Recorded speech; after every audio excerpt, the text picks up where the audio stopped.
This next edition that we have of Mibbes Aye, I think it's a really interesting one. And we're talking to Alf Baird, basically talking about the material he covers in his book, which is called Doun Hauden. Doun Hauden being Scots for kept down, suppressed, depressed. And if you think back to 2014, where 45% of us voted yes, and then think of everything that's happened since then. So one Conservative government after another being elected to rule Britain, but not elected by Scots. Political party whose values are way, way different from ours. And then Brexit. And now, a Secretary of State for Scotland who, to be frank, acts as if he's the Governor General and he can just, do what he wants. All of that's happening, but the polls for support for yes are still, they've caught up, they've gone up from 45 to 50, but they're still hovering about 50. So why is that? What Alf has been thinking about is other reasons that are more embedded in how we think about ourselves. The Scotland that voted in 2014 is made up of everybody who was in Scotland, everybody who was resident. That was the franchise. And we go on to talk about whether that's the right franchise during the discussion. The majority of people in that vote would have been Scottish-born folk, like us. We know that there are people who weren't born in Scotland who were part of the vote. We know some of them voted yes, some of them voted no. We know that there's been a big increase in the vote from no to yes amongst EU citizens, for example, people who disagreed with Brexit. So it's not just one homogenous population. Exactly. But, where his research really seemed to be appropriate was at that group of no voting Scots. That's what the discussion is. We don't necessarily agree with everything that he came up with. No, we don't. There's a couple of bits where, the actual figures have perhaps moved on from when he wrote the book as well. So where that's the case, we've tried to add more recent resources. Yeah. We'll link to all the sources that we could find, and there were some very interesting ones that we came up with, and have a look yourselves and see what you think.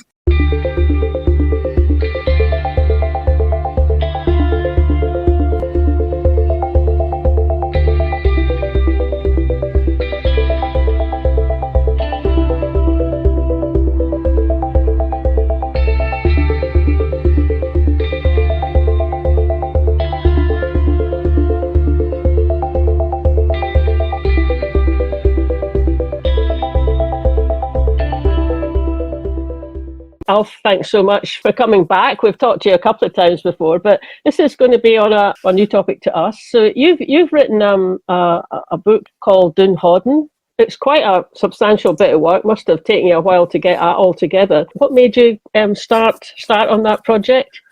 Yeah, well, it was the referendum what done it. As it happened, I retired just after the referendum, and I was trying to probe a little bit deeper into what independence was really about, and also about why people voted in different ways. A lot of my research in over 30-odd years has been developing theoretical frameworks to explain what we might call complex phenomena. So a complex issue. Is Scottish independence a complex issue? The politicians all say it's about this, it's about that. Politicians never actually discuss the things that I found extremely important here, like culture and language. Before we get to the nitty-gritty of the constitutional matters, like the treaty self-determination process, we also have institutions which are very central to this. So there was quite a large number of issues. But it comes back to this, what do we mean by independence? Why is Scotland not an independent country? Why should it be independent? And what I was trying to discover, what are the main barriers to independence? And also in this, I was pushed towards what we call environmental conditioning. Part of my research and teaching has been in behavioral sciences, behavioral studies, organizational behavior, as we used to call it. So it's about psychology and these other aspects. So from this, we could try to develop the real determinants of independence. And from this, I developed a theoretical framework, which is the basis of the book, Doun Hauden. Actually have it here. We can't quite read the different labels on this, and we don't like looking at all those Union Jacks. So yeah, that's another version. That's a better one, yeah. That's the liberation model. At the end of that pamphlet, which Scottish Independence Foundation thankfully supported its publication, is the outcome of independence, which is the reclaiming of culture, language, ethnicity, and other aspects that have to be dealt with in any liberated, independent country. So it's actually, you're changing quite a lot of fundamentals in independence. I have read the Doun Hauden book. It got me thinking about, well, usually, I think about, independence as independence to do something, independence to be able to enable something to happen that can't at the moment. I mean, is it fair to say that the Doun Hauden analysis model is shining more light on independence from the things that are holding us back at the moment? Yeah, well, Doun Hauden is the Scots term for oppressed. The Scots language is central in the book as well. I make the point that the Scots language, and I make a lot of statements in Scots, in the old Scots language, or the Scots we speak every day, for want of a better term. We speak it every day, but we're deprived of learning it. And that's a central feature in colonial societies. People are deprived of learning the language. Remember, Gaelic was destroyed in Scotland. That wasn't an accident. That actually happened. The Gaelic-speaking community, there was over a third of Scots spoke Gaelic in the 1700s, and that was destroyed. The Scots language has been discarded, diminished, and since then it's not been taught, it's not been valued, and this is a typical colonial procedure. It's about putting in place a superior language, a superior culture, and this also played out in every single British Empire outpost from India to Kenya to Ireland to Scotland. English studies is a central feature. We value it very highly. Every school teacher has to have English higher. No Scots is needed. So you end up valuing that language. And in colonialism, we have to remember that colonialism leads to a psychological condition imposed on a people. It's called the colonial mindset. We call it the Scottish cultural cringe. The Scots are so inventive. We invented our own terminology for what is actually called internalized racism in the wider psychological literature, or appropriated racial oppression. So this colonial mindset leads to these stereotypes of the Scots. We hold them ourselves, but we're also reminded of them all the time, which are always negative, of course, because fundamentally, colonialism is just economic plunder. That's the main function of colonialism, but it's done politically, obviously, external political control, but it's done culturally. It's actually done by debasing a people, a culture, their language, their way of doing things. It's making them inferior and invalid, and then making them believe that. And that's what creates, essentially, the Scots no voter. Just to clarify something, so there's a colonial mindset. So, I mean, having read that, it's a pretty convincing bit of writing that's in there about that. And there's also whether Scotland actually is a colony. So, as I understand it, your position is Scotland is not a colony in the way that's defined in the world, but but it does have a colonial mindset because we've been treated by one like one. Yeah. This question of whether Scotland is or is not a colony comes up a lot, from the Supreme Court stating boldly that we're not. On the other hand, I have heard people declare equally confidently that Scotland is a colony. Well, let's just have a look at what the UN definition is of a colony. According to the UN website, non-self-governing territories are those territories whose people have not yet attained a full measure of self-government. So far so good, that sounds a bit like us, but when you have a look at the map, all those territories in the yellow boxes are non-self-governing territories according to the United Nations. There's only 17 of them left. Those in white are the administrating powers. Now, like it or not, Scotland is in a union which is one of those administering powers. We are colonisers, not a colony, according to that definition. In terms of what options does a non-self-governing territory have when deciding its future status, there were three original definitions, which were emergence as a sovereign independent state, free association with an independent state, or integration with an independent state.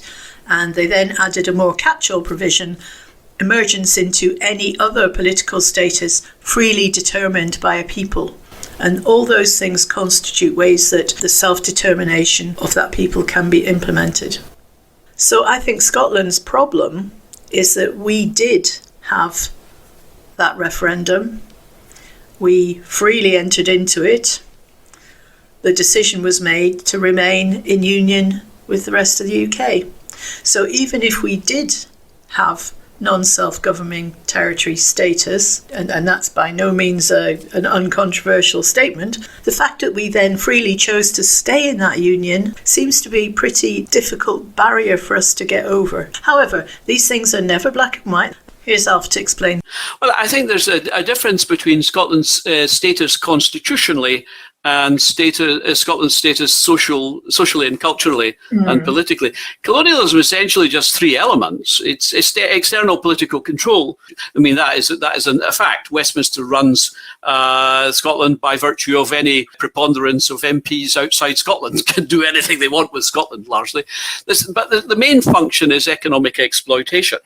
And this is where people have no control over the land, resources, assets. We know this from oil and gas. We also know this in all other respects. We can see it from renewables. I mean, I've just been involved in a calculation which shows that by 2030, Scotland will be selling renewable energy worth in retail prices about 60 billion a year. That is equivalent to the entire Hollywood budget.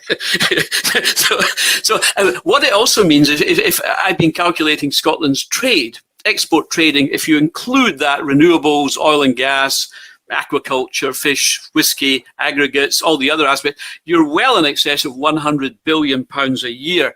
That is almost 1/3 of the UK's export trade value. Now, Scotland has only 10% of the population, but about 1/3 of the UK's trade value. Scotland also imports about 100 billion in retail spend and so on. So it has a fairly balanced trade position. England, I would say, or the rest of the UK, has a trade export of about 370 billion, but imports have double that. So it has an enormous trade imbalance. Scotland is enormously rich in all these respects. So it's really about economic plunder of Scotland. It's also about us believing that as well, isn't it? Because when you talk to anybody now currently about the referendum independence, it always seems to come back to that economic question. And yet I have no doubt, I have no difficulty accepting what you've just said and thinking, whoa, we're going to be fine. And yet that doesn't seem to be the response that you get. Some people behind the scenes now working, including myself, as I mean, my area was maritime business, global trade. That was my research. Container ships going around the world was my PhD. So I got a handle on world trade, and in fact, most of my research took me around the world to former colonies, like Dubai, like Malta, like Singapore, like Hong Kong, Panama. There's hundreds of places around the world that were exploited. The first thing they did, of course, after decolonisation was to develop their seaports, which were left in a bit of poor state, and also to reorientate their trade away from Britain, away from London. Now, this is the problem Scotland faces, is we have to do what Ireland's done and what Australia, New Zealand and other former colonies did years ago, Canada, to reorientate their trade away to Europe, to Asia, to Africa, and stop selling or letting Britain or London buy all your trade cheap. All our trade is taken out cheap. Renewables, oil and gas, even whiskey, aggregates, the whole agriculture, everything is taken out by London-based entities, whether it's retailers, and all these entities acquired Scottish businesses over the last century. They acquired Scottish industry. Scottish industries were either first nationalised as well and then privatised. So all our ports, airports, utilities were sold off by London, now owned by Cayman Island offshore equity funds that just exploit Scotland, including all these grouse estates that are just speculative ventures that do nothing with the land. So Scotland is just a little bit of a big asset play for the London financial institutions, and that really is corporate colonialism. We have no control over our resources in that sense. So this is where the other colonies had to reorientate the trade away from London. Yes, and they've done it. I mean, Ireland's done that incredibly successfully. I'm sure others have as well. And I mean, that sort of overwhelmingly positive economic kind of argument for us being independent, yet still doesn't quite kind of cut through. You'd think we would be more than 50, 51, 52% yes at the moment. So that presumably then just takes you back to that other question, which is why not? And Also, we get into areas of population movements. And if you look at Scotland's population history, since the Union, since 1707, we have seen almost 4 million Scots moved out. And since the Victorian times particularly, the inflow of a meritocratic elite from England. Who would that be in practice? Well, all the professional and managerial institutions advertise all the best jobs in Scotland in the metropolitan capital. Okay. This was the same for Algeria. All the best jobs were advertised in Paris. The same for Estonia and Ukraine. All the best jobs advertised in Moscow. The same for Scotland and Ireland and Wales. All the best jobs advertised in London. So you end up bringing in a meritocratic elite. And you also create your own native elite. And this is what I found very interesting in studies of post-colonialism, is that colonialism is always a cooperative venture with native elites. And the native elites align with the culture of the colonizer. They align with the values of the colonizer. And only the values of the colonizer are sovereign in a colony. So we see this in our private schools, basically. We see the segregation. We see the divide. And we see the values coming through in the privileged groups within the native society, but also the privileged groups coming in from the metropolitan capital, taking the best jobs. And this is why in colonialism, the elite are always described as mediocre.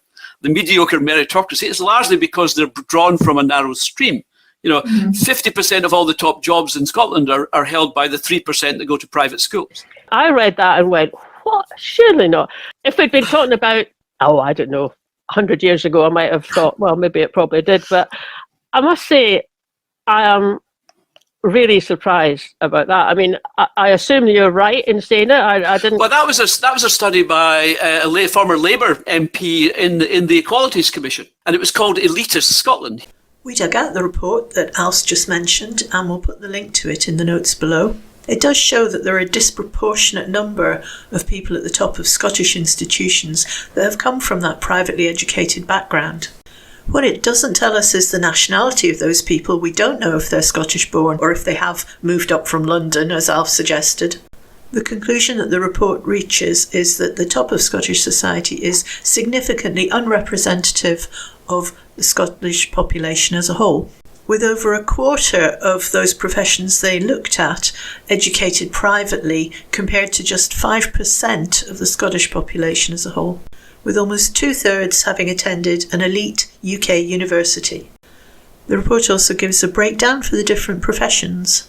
57% of university principals were privately educated, 45% of sheriffs and senior judges, 32% of editors and columnists in the media, and so on.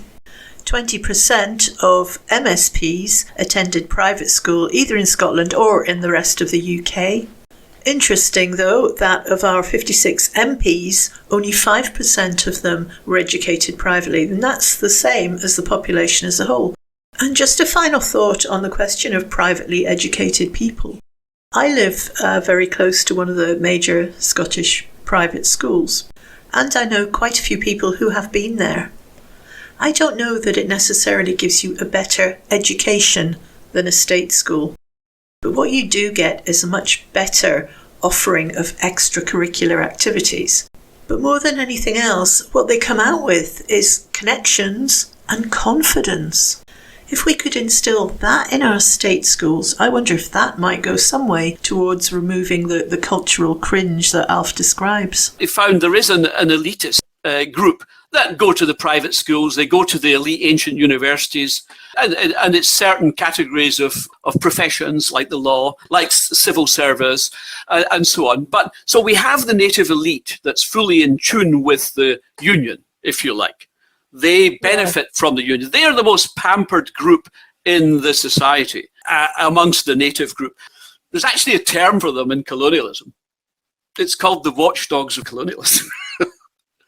And these are the people most likely to reject independence and hold it back. And this is why one of the chapters in the book, and one of the parts of the framework, is institutions. One of the things that we were hoping out of this discussion is to get an idea of, so how do we tackle these things? How do we move ourselves forward? Trying to think about institutions and their recruitment practices and what they're paid for as well, where they get their funding from and everything. And I thought, I don't know how in practice you actually could change the direction of that. Perhaps give the institution itself a specific remit that says you must by law promote the Scots language, say, or you must by law ensure that our history is visible and taught. But is that something that would have to or could come up through our parliament, or is it outside of that? I'm not sure how we would start with that. Yeah, well, I think an equal society is quite an aspiration, but in a colonial society, it's a kind of forlorn hope.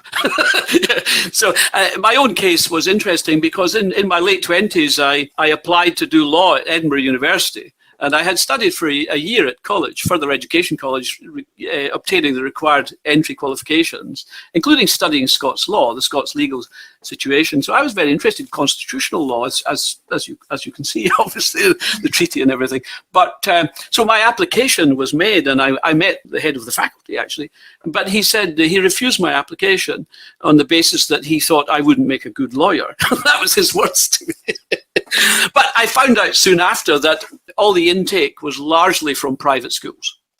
And that wasn't my background. I come from a council house background, state school, manual work to begin with, then into shipping and so on, and then self-educated to some extent before I went to university to do my first degree, and then a PhD, and then other things. But essentially, I was excluded from my own hometown university because I never went to a private school. And that I got that also from somebody who's in the know, as it were. And presumably that was because you were trying to get into the law faculty, wasn't it? Yeah. I mean, I'm from exactly the same background as you, and didn't have any difficulty getting into Edinburgh University to study chemistry. The folk who were there who had actually been brought up in Edinburgh asked questions like, what school did you go to? So if you're like me and you came from Cooper, there was only one school you could go to, so I would go, so I did notice that. But one of the things I did find out about universities after that, in the study research for the book, was in quite a detailed analysis of a lot of departments at the ancient universities. And this was partly because I taught at some of them as well on an ad hoc basis. It wasn't my institution, but I did teach at some of them. But the academics there were largely not Scots, not Scottish. 90% of the academics at many departments in Edinburgh and Aberdeen and St Andrews are not Scottish. Only 10%, I found, 10 or 11%. And I found some departments at some universities, ancient universities, and even others, there was no Scottish academics at them. These universities are working as international businesses, selling high-value degrees globally, bringing in the elites, the wealthy elites, to get their high-status degrees in Scotland and Britain out of the ancient universities. And they're going for the money. And the amount of PhDs I found in Scotland by Scots is just minuscule compared to, it's probably well over 90% of the PhDs. And that's your future academics are not Scottish. And quite often when they graduate, the first job they get is the university as a researcher. We're not lifting up our own folk. But I think it must be very different across different subjects. Because again, in the chemistry department in Edinburgh in the 70s, most of us were Scottish. Some of them went to a wee posh school in Edinburgh somewhere, but most of us were Scottish. And those of us that stayed on that did PhDs and whatever, still Scottish. And other people came in quite usefully for me because I got to know one of them from Birmingham, and we ended up marrying each other. But and then I insisted that we stay in Scotland. So we listen to the media every day, the radio, the TV, and you'll see people interviewed also in Holyrood committees that are quite often experts in their field, and they're from Scottish institutions, but they're not Scottish. As someone who taught in Norway, I taught in Norway every summer, my own module at university there, it was 90% Norwegian, 10% others. It was a complete opposite. We're 10% of the academic cohort in some of these institutions. Is that not fair enough? I mean, given that we're 8% of the UK population. We are where we are in a voluntary union. So is it a surprise? I worked a lot in European projects with collaborative universities across Europe, and they were often saying, do you not have any academics in Scotland, Scottish academics? Academics. And the problem you have when you import an academic population is quite often they do academic research on their own country. And I'm not just talking about UK, I'm talking about internationally. I had researchers doing work on their homeland, whether it's China, India, Libya. None of them were doing research on Scotland. Yeah. How do we shift that then? Because, I mean, I personally don't see anything wrong with having a mixed population, so you're actually giving the best education at that institution as you can. That's the question. Are you giving the best? Because if you factor this into economic growth, you don't see economic growth. You can say you've got the world-class universities, and they all do that, but where is the economic growth? And where is the poverty reduction? Half of Scottish people live in or close to poverty, but we've got world-class universities that employ people from around the world, and they teach people from around the world, but they exclude Scots. We're not convinced that the position is quite as bad as that. Back in 2016, Audit Scotland reported the university student body for 2014-15 was 66% Scottish. And there is definitely some variation between institutions. And in 2019, it was reported that the University of Edinburgh is made up of 33% of Scottish students. St Andrews is 32%, but Glasgow, Dundee, Strathclyde and Aberdeen, the totals were 65%, 73%, 85%, 70% and 59%. And the ScotGov website in January 2023 reported that a record 183,000 students, Scottish students, had studied at Scottish universities in the year 2021 to 22. Can you really use the argument that Scots are being excluded from Scottish universities when we have such a high proportion of people in Scotland who've gone through tertiary education? The stat you hear quoted is we have the highest qualified population in Europe. As I say, that doesn't work into economic growth. We're that's true. Ireland's racing ahead. We've been static for and through deindustrialization, through everything since the 1970s. I mean, I was an economic migrant myself when Thatcher came in. I, like many thousands of Scots, were taking a bus from George Square in Glasgow and going to work in building sites in Germany and Spain. There was nothing in Scotland. Deindustrialization just left a wasteland. What I'm saying to you is the universities are not the cause of that, but they're part of the problem. Yes, okay. And they operate as private fiefdoms. Fair enough that they are high-class universities and other people want to come here to study. But it seems to me you're saying that if they had more of a sense of their purpose and how that fits into what Scotland needs more generally, and that can be economic, but it can also, of course, be cultural, that would be a step in the right direction, wouldn't it? Yeah, I think if you can look at universities also and look at what is the biggest issue facing our society today.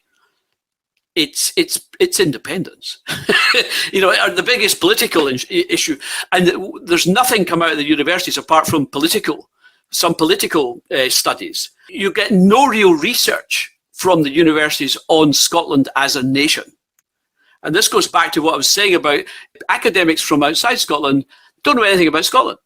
They don't know about the culture, they don't know about the people, and they end up doing research on their own country or on their own issue, which doesn't necessarily apply to us. And it doesn't help our situation, whether it's politically or economic or socially or culturally. We're out of the game. We've become observers. So could we do anything that would put an additional duty on our universities to do something?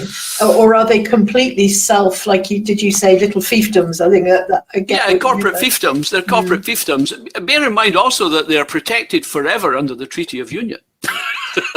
That actually says it in them. The universities are protected forever.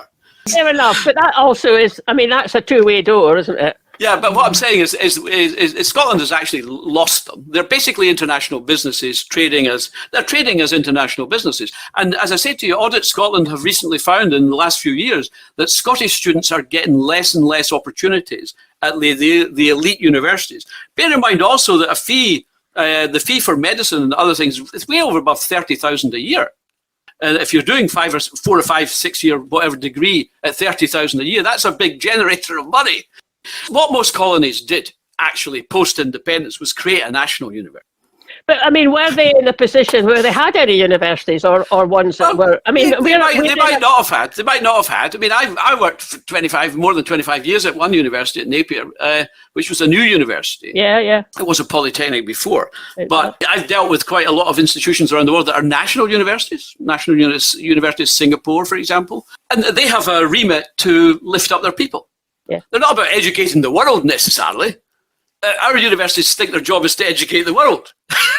But that's not a national university, that's an international thing. So it almost sounds like an imperial thing, Alf. Well, it is an imperial thing. What we have in Scotland now, of course, is very much focused on multiculturalism and prioritising minorities. But what we forget, and what I point out in the book, is that the Scots are a minority in Britain. Mm. The Scots are an ethnic minority group in the UK, and we ignore that. And ethnicity is very important here, although the SNP say that, ethnicity we shouldn't dwell on it, but the solidarity of an oppressed ethnic group is the basis of any independence movement. And most of the people marching for independence and voting for independence are the Scots-speaking community, largely. It goes back to the issue of national consciousness, but we can get into that. Yeah, maybe. And what feels, what kind of society we want to be part of as well.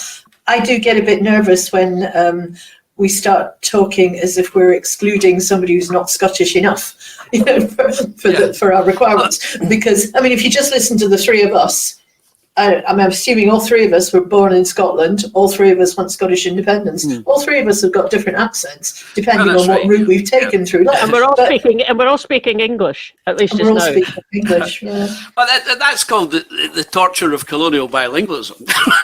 But that's another area. But I give you an example myself of my ethnic discrimination, and ethnic oppression within my own city. Never mind my own land. But there's many examples, and Jimmy Reid classified this as a form of alienation as well. But there is the ethnic stereotypes prevail in a colonial society. The Scots ethnic stereotypes about language, and there is a language divide here that's very, very important, and that's the same in any colonial society. It doesn't matter where it is. But the issue about this is that discrimination becomes institutionalized, becomes normalized, and there are health impacts of this. Colonial society has two cultures, and this is what's called it's built on social linguistic prejudice, and it's an educational divide as well. But it becomes institutionalized. Institutionalized racism is prevalent. Even the police recently admitted that. But within a minority oppressed group like the Scots, currently held within the Union largely against our democratic will in many respects, that is also a further form of oppression. But essentially, the cultural and psychological impacts of this are quite extensive, including social inequalities, poverty, the alienation, the lacking of confidence, the health issues, the depression and so on that comes with these other aspects. And even Sir Harry Burns, the former chief medical officer, described Scotland's communities in deindustrialisation and other aspects as being like an Aborigine people divorced from their culture. And yet, when I read what you said about language, and for example, one of the reasons I don't have more of a Fife accent than I do, well, partly because I've lived down in Wales, but when I was primary school, my mum, who is no snob, but she sent me to elocution lessons because she didn't want me to have a Fife accent. She wasn't from Fife herself. She's got a very nice Montrose kind of birth. But anyway, so that kind of thing was part and parcel of, you don't really want to have too broad Scots an accent, because if you're looking for a job later on, that probably isn't going to help. So, and as I say, in that side of my family, that really wasn't about snobbishness, but it was maybe just practicality. So fair enough. And that happened then, to some extent, it still does. But I think I just balked a bit. Tell me if I picked it up wrong, but so on the one hand, you're talking about people who can speak Scots, So there's the people who can speak Scots to some extent. I mean, I don't speak it very much, but I can certainly understand it from my grandparents, whom I spent a lot of time with. They were from Brechin. People who can speak Scots, and then, well, you use the word Anglophone, which just means speaking English. So I speak English. There's no doubt about that. Well, and so does almost everybody in the world. It's a lingua franca now. Exactly. So it's lingua franca. So actually, that's an advantage. But also, you know, I've been sitting in a cafe in Adelaide, and you know, on the bus into the Auckland from the airport, and even once a wee stall up a hill at the back of Kalimpong in Sikkim, and people saying to me, "Oh, you're Scottish, aren't you? Which part of Scotland are you from?" So there's this immediate, it's English, but you know, worldwide, I would say, because it's happened to me all over the world. People come up and say, "I couldn't help but notice you've got a Scottish accent. Which part of Scotland are you from?" So I just wonder if you don't kind of ignore that experience too much, because I see that as an advantage. Well, if you compare us with other European nations, in Iceland, in Norway, Sweden, Finland, Holland, so on, they teach English and they teach the mother tongue as well. Mm. So this is very important because it's the mother tongue that gives you your identity, largely. So the mixing of culture and language is what gives us our identity. And this is where cultural and linguistic imperialism is so important. It's about changing your identity. And yeah, we in colonial terms, we do what's called mimicking the colonizer. It's two tongues in conflict in colonialism terms. One tongue is least valued, has no stature, it's made inferior, it's discarded, so it's discriminated against, it's not taught. The Scots language isn't taught in the schools to the bairns. So they didn't ken they've got their own rich mother tongue, as Billy Kay would say. And language, remember, is the means humans claim diversity and define their identity. It also is what defines and unites a nation. So it's very, very important. It's a crucial and integral part of Scottish culture and identity. Do you think then that if I'm in, I don't know, Auckland or something, I hear someone talking English with a Scottish accent, I have an immediate sense of connection with that person, just as much as I would actually if I happened to hear them talking broad Scots, only that isn't really very likely to happen. So I think it's not like there isn't a connection there. What post-colonial theory tells us is, and also the world of self-determination and decolonisation, is that peoples in self-determination conflict are always linguistically divided. Whether that's Catalan in Spain, whether that's Francophone, Anglophone in Quebec, whether that's Scots and English in here, or whether it's anywhere else, Libyan and French, or Algerian and French, Indian and English, Russian and Ukraine. And a lot of the Ukraine issues at the moment are largely to do with linguistic oppression as well. So language is very, very central feature of this, but the reality is in the society we have is that the Scots language isn't taught. There's been a language act recently given for Gaelic, but Gaelic was largely destroyed, as we discussed earlier on. And why was it destroyed? How was it destroyed? We know how it was destroyed. And this goes back to what in linguistic imperialism is called linguicide, the death of a language, which is usually intentional, was always intentional. But if you stop people speaking or learning their language, it will eventually die. And it's about changing an identity. And this gets to the root of the yes-no vote, which is, even the Edinburgh University list, post-referendum study showed it's either do you feel more Scottish or more British? And that's what it came down to for most people.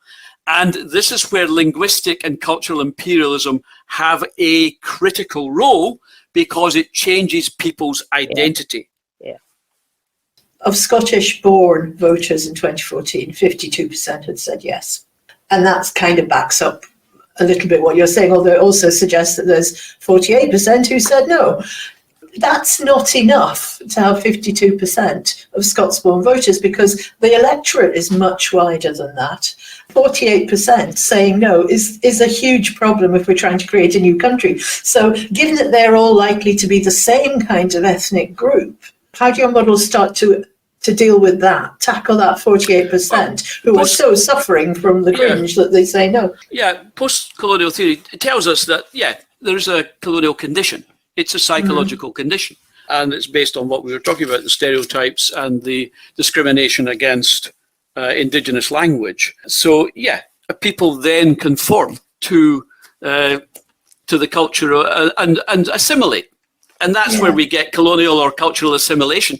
And as Marlene says, we're told by our parents, oh, speak proper English, you'll not get on if you didn't. People have to understand the basic fundamentals of this condition.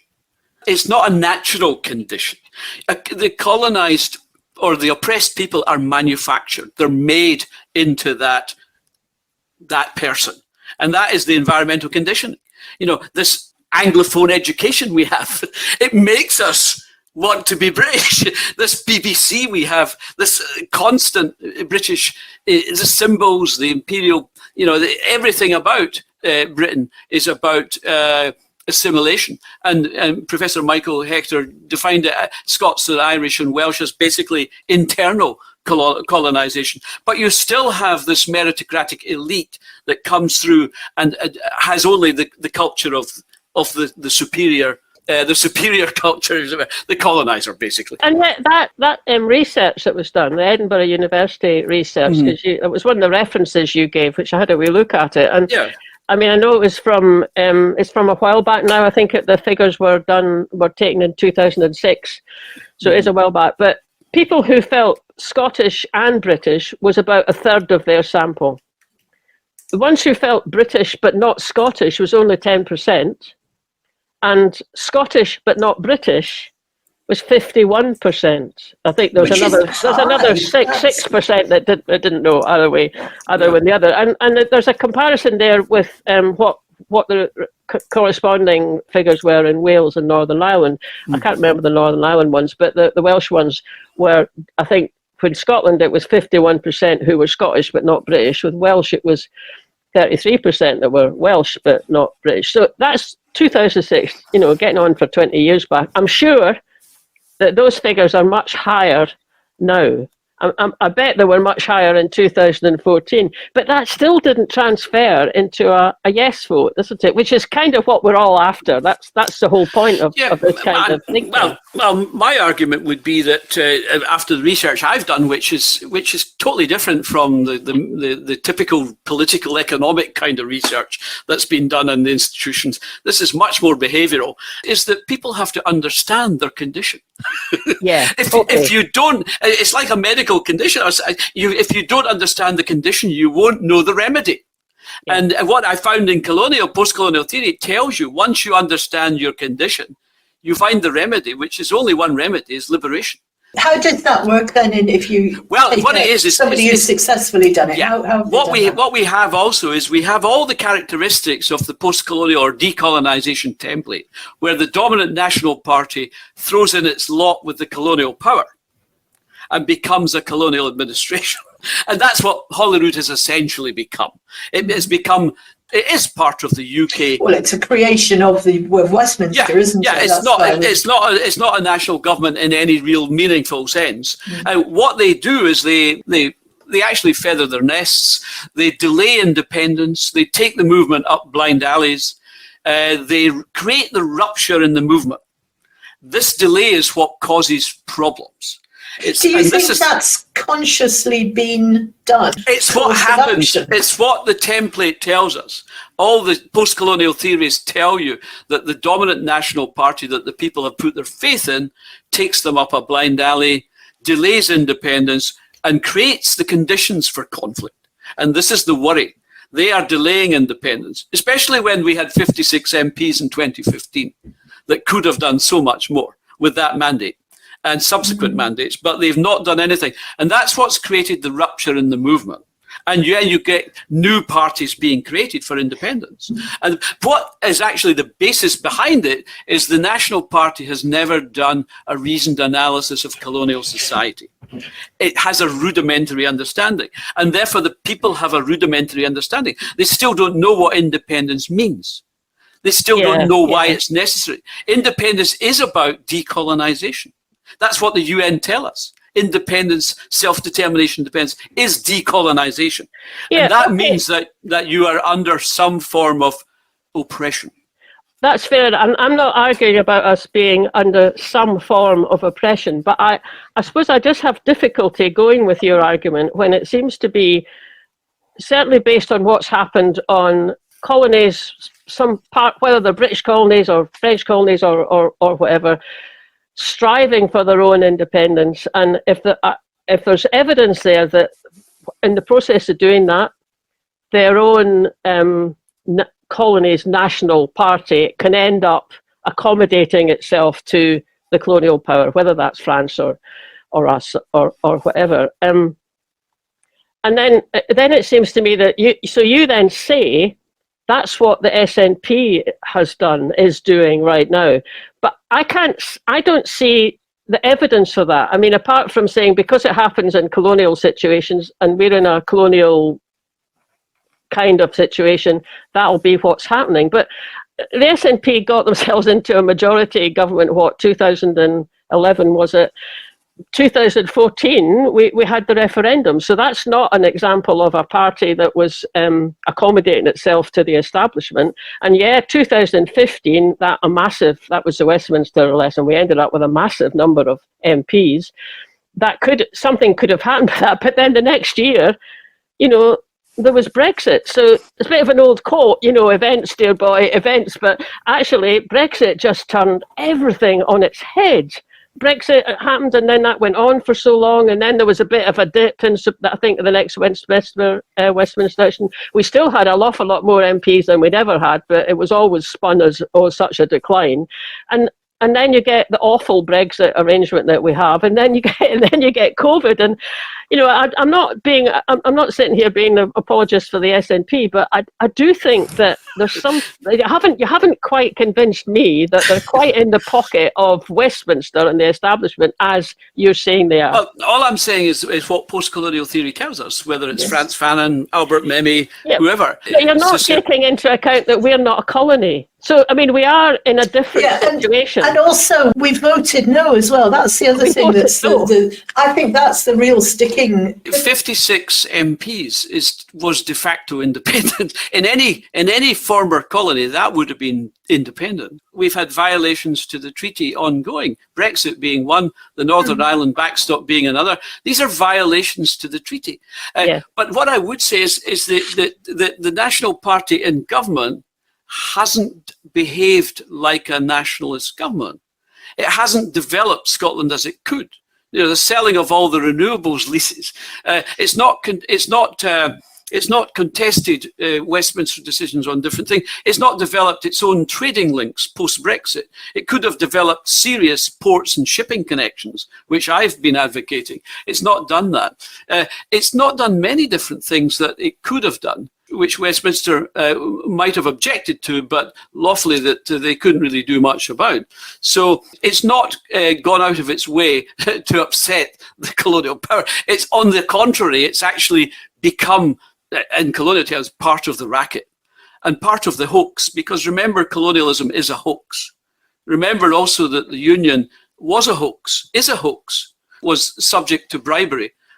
And people were enslaved because Scotland was purchased at the time of the Union. Scotland was effectively purchased. And this brings us into the notion that colonialism is an enslavement of a people. It's exploitation of their resources and destruction or the obliteration of their cultures and languages. And that is part of it. If you want to see the destruction, if you value diversity of peoples, you protect languages and protect cultures. You don't destroy them.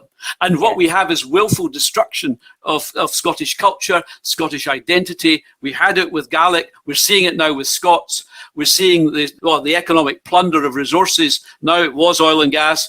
Previously it was other things. Now it's renewables. And these are very, very big numbers. Very big numbers. 60 billion income a year, potentially, from renewables alone. And Scotland has, as I've said before, a good trade balance. A good trade balance. England has a terrible trade imbalance.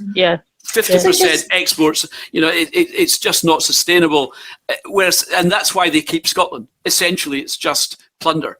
And that is always what colonialism was about. Going back to your examples of how countries got themselves out of that. setting aside the fact that we actually did have a democratic event which resulted in the no vote, which I still think is a big problem for us to get over legally. How did those countries, what was the thing that helped them move from that colonial mindset outwards? Because if they all had the same kind of thing of a ruling party that became comfortable with the accommodating the establishment, what was it that got them over the line? Well, I think that was the other thing I mentioned about a better understanding of the condition. And we've not really had the condition explained, Scotland's condition, explained to people. Right. Historically, decolonisation has been done in many different ways, some nice, many not so nice. Yeah. And a lot of this is to do with the imperial powers' response to even democratic votes and so on. What I would say about the vote in Scotland, of course, is remember that Scotland's people have been subject to colonialism for 300 years or more. And this has an effect on the identity of the people. Any colonised people are a manufactured people. They're not the natural people they would have been without colonialism.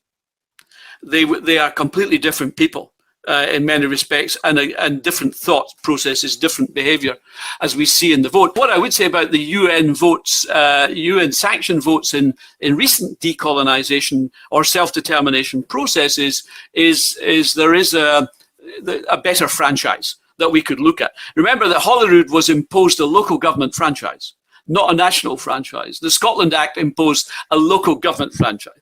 And that reflects London's view that Holyrood is a local. It's a regional government at best. It's a wee pretendy parliament, according to Blair and all the rest.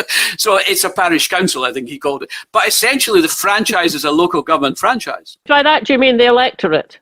Yeah, I mean, what I mean is any resident, anybody with an address in Scotland gets a vote on our sovereignty. And that is completely irregular globally. Is it? Go and have you got any examples of other ways it's being... If I lived in Ireland, I would never get a vote on a constitutional referendum. No. I would get a vote on national elections, but I wouldn't now get a vote on EU elections. Equally, if I lived in Norway, as I once did, or Germany, I wouldn't get a vote on a constitutional matter, whether Norway could join the EU. Or essentially, what that means is people with holiday homes, people with students, people coming in the last couple of years wouldn't get a vote. In the New Caledonia franchise, they had, which was a UN-sanctioned franchise recently, they had secondary criteria, which was agreed with the UN, which prevented people from some groups from voting. That's people that wasn't their main residence in that country. That was people that were studying maybe, or people that didn't have their main economic activities in that country. And also new arrivals, recent arrivals within the last 10 years didn't get a vote. And that took about 17 to 20% out of the vote.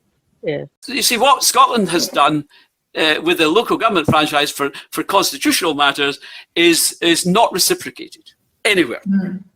We had a look at what the franchise had been in a selection of recent independence referendums, and there does appear to be a fair bit of variety between them. We'll put the link to the source document in the notes below this podcast. So first of all, Quebec in 1980 and 1995, their franchise was Canadian citizens resident in Quebec. Slovenia in 1990 was limited to Slovenian citizens based on their ID card. Lithuania had the most complicated one, I think. Those persons who had the nationality of Lithuania before Soviet occupation and their descendants, USSR nationals legally resident in Lithuania who renounced their Soviet nationality during the period of 2 years since the law on nationality. The Soviet military and special services personnel were not considered as legally resident of Lithuania. But then Estonia and Latvia in the same year, individuals with a permanent Soviet residence card. So again, that was residence-based. Macedonian citizens had internal citizenship provided on an ID card residing in Macedonia or abroad. That's another twist. Ukraine in 1991, residents in Ukraine, also including Soviet soldiers stationed in Ukraine. Bosnia-Herzegovina the following year, Yugoslavian citizens who had established their permanent residency in the country. 1999, East Timor individuals born in East Timor, individuals not born but with a parent born, individuals whose spouse had been born in East Timor or whose parent-in-law was born in East Timor. So that's a kind of familial descent variation. And then Montenegro in 2006 had a minimum 24 months permanent residency condition as well as Montenegrin nationality. South Sudan,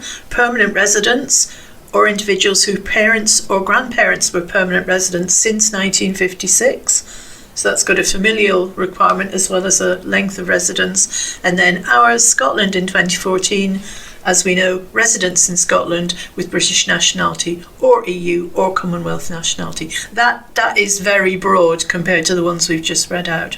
And then Catalonia in 2014, residents with Spanish nationality, EU, EEA or Swiss. So again, theirs is probably closer to ours. It's a completely abnormal process, and it's based on this idea of civic nationalism, which fails in my view before independence. Civic nationalism is fine after independence.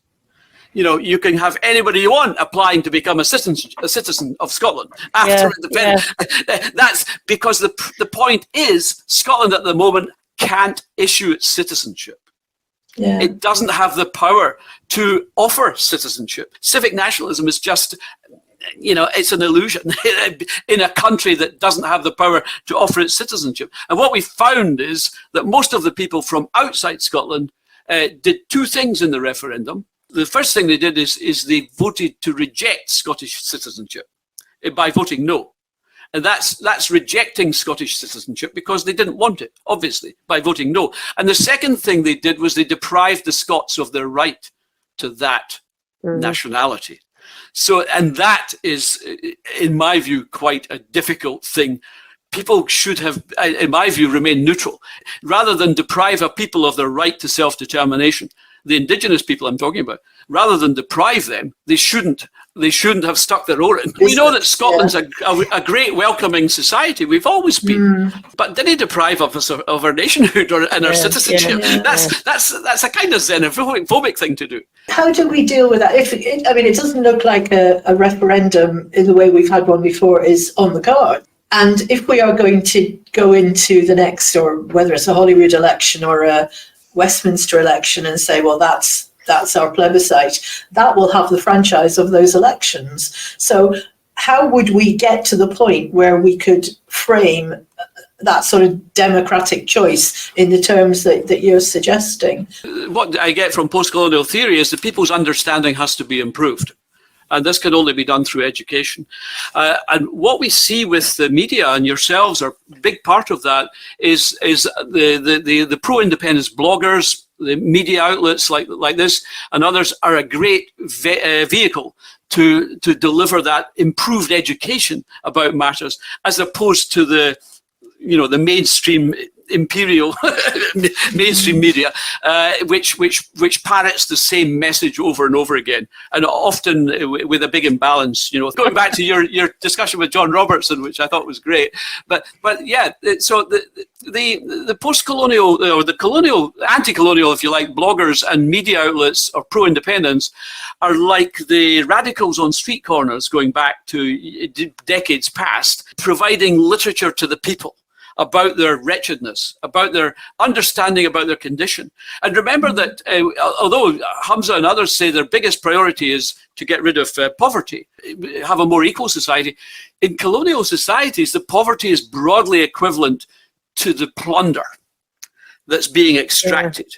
Yeah. And this means that you will never have an equal society or remove poverty, eradicate poverty, unless you liberate the people, unless you clean out the system, because the colonial system is about profit. Corporates, the corporate, colonial, and previously military machine worked very, very well globally. And that was the three dimensions, the corporate, the colonial, and the military. Fortunately, we're subject just to the two. Although, as we know from recent maps and all the rest of it, Scotland was fortified after the Union. Yes. Absolutely. And a lot of towns we have were called after forts. Fort William and Augustus and all the George. To think that Scots are an aberration from the norm of imperialism is to live in sort of a, not called cuckoo land, but it's a bit rose tinted to think that Scots are not subject to some force. And remember that colonialism is force. It's defined as geographic violence. That's how it's defined. It's a force. One way or another, the imperial power forces that entity into subjugation, into its subordinate's position. It's always outside of the room when fishery negotiations are being done in our name. There is a dependency culture here as well. It's very paternalistic. We depend on them. And a lot of people in the society think, well, they're doing a great job. We depend on them. What would it be like without them? Without London Rule? Well, every other colony's never looked back. Absolutely have thrived. but we don't know. We think we're just sitting in the kitchen and we're left out of things, but we're actually locked in the basement, chained up, while all our bank accounts are getting fleeced. Apart from those few people who are quite happy with the situation because it's benefiting them in some way. I mean, well, that's the bourgeoisie have a special place in post-colonial theory. I'm still not completely convinced by everything that's in Doun Hauden, but I am. There's huge overlap between what you're saying and, I listened to it and read a bit of it, and I thought, I recognise that. A big part of the condition is denial. Yeah. I don't think I'm denying it. No, I'm not saying that. I'm not saying that. I think the tendency is to deny it. Even though the theft is happening in front of our eyes, and the oppression and the oppression, there is a tendency to deny that. Yeah, and that's what you say about the theft and the plundering, that is undeniable. I mean, I will say that when I first started reading Doun Hauden, there was a bit of me went, hang on a minute, now wait a minute, now hang on a minute. I mean, it's not that bad. And then and as I read it, I was convinced by quite a lot of it. As I say, there's bits that I'm kind of not quite so convinced. Well, I do think it's just a really good bit of work to have. To have written and to have been and to make public. And as you say, it is primarily about getting to grips with our own conditioning, isn't it? I wouldn't have been able to do that work and that research had I not been a working class academic. Had I come from a well-to-do background, private school, no way would I know that. Would I be able to figure that out? So, we've got that benefit, but there's not that many working class professors around. No, but there's a lot of working class people, and that's the ones that apparently, I mean, not only, but that's certainly a big, part of the demographic to convince. What most people reading Doun Hauden or the pamphlets say to me is it's the light bulb moment. Yeah, it's a light bulb. It's shining a new light on the reality. That's all I can hope to do. Yeah. No, that's true actually. Yeah. Yeah. When I did Doun Hauden, it was discussed with different groups, including the Scottish Sovereignty Research Group, and they said, well, why don't you publish a smaller academic paper? So I did that, and then they said, well, it's still too big and 40 pages or so, still too complex. Why not do something simple? That's why I did that. And that was produced by iScot magazine, Ken MacDonald, who did a great job on it. And it's simple. And my vision would be, if we could deliver that to 500,000 addresses, mainly in the schemes of Scotland, people would understand it. I don't expect, necessarily the well-to-do folk in Scotland to figure that out. But that's where the post-colonial theory tells you the bourgeoisie are the most pampered group in the colonial society. They didn't want to upset the apple cart. They're feared to change. They just want to keep the status quo, continuity. As far as I can see, it's the only document that explains Scotland's condition. You still have to get the truth out there to the people about why they're oppressed, why they can't develop their country properly, why they can't develop their own language properly, why you're actually, as I said, manufactured into something else. And this is why decolonisation or independence is required for people to recover, to self-recover themselves, their own language, their own wide things. And this is also about Scotland's way of doing things internationally and becoming part of the international community, which we are actually prevented from becoming at the moment. According to Westminster and Alistair Jack, we can't do anything international. And that's part and parcel of their control over Scotland. I worked on many European projects, and people thought Scotland was just a region of London, a region of England. That is how it's portrayed globally. So the international awareness of Scotland is actually quite confused.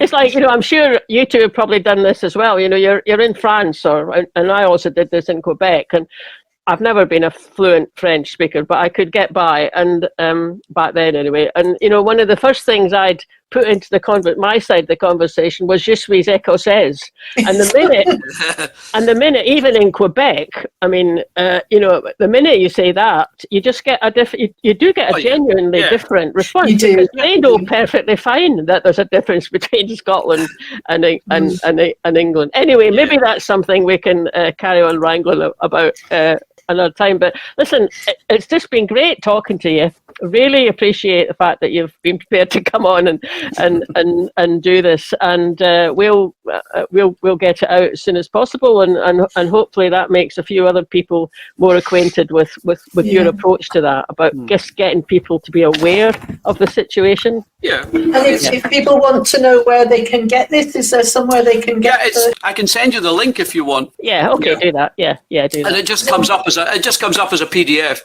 Yeah. We can put that in the notes and the podcast, and if anybody wants to go and have a look. Yeah. But I think in terms of the theoretical and the research work that you've done, this has been a fascinating discussion, just to get some of the the benefit of that research. So thank you very much for Thank you, Fiona, and thank you, Marlene.